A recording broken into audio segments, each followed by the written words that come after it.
اور یہ تو دنیا کی سزا ہے، آخرت کی کیا سزا ہے؟ فرمایا وَنَحْشُرُهُ يَوْمَ الْقِيَامَةِ أَعْمَى، ہم اسے اندھا اٹھائیں گے آخرت میں، نابینا ہوگا۔ آج جو قرآن سے اندھا بنا ہوا ہے،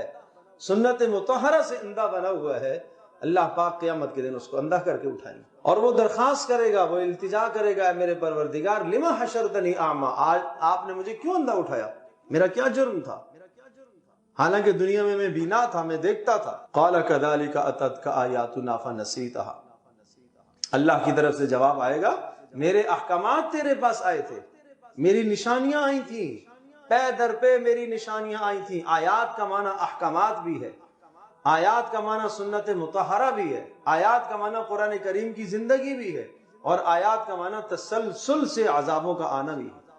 ایک عذاب کے بعد دوسرا، پھر تیسرا، پھر چوتھا، مسلسل پہ در پہ عذابات آتے رہے، لیکن ان عذابوں سے تو نے عبرت حاصل نہ کی، فنسیتہا، تو بھولتا چلا گیا، تو بھولتا چلا گیا۔ وَكَذَلِكَ الْيَوْمَ تُنْسَى، آج تجھے بلا دیا گیا، آج تجھے چھوڑ دیا گیا،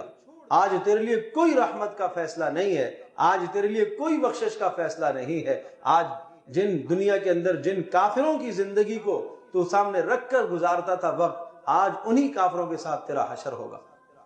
پھر ارشاد فرمایا وَكَذَلِكَ نَجْزِي مَنْ أَسْرَفَ وَلَمْ يُؤْمِنْ بِآيَاتِ رَبِّهِ، یہ ہمارا قانون ہر اس شخص کے لیے ہے جس کی زندگی میں اسراف پایا جاتا ہے، اور جو ہماری آیات پر ایمان نہیں رکھتا، ہمارے فیصلوں کو تسلیم نہیں کرتا، ہمارے اوپر بھروسہ نہیں رکھتا، اعتماد نہیں اللہ کی ذات عالی پر کرتا،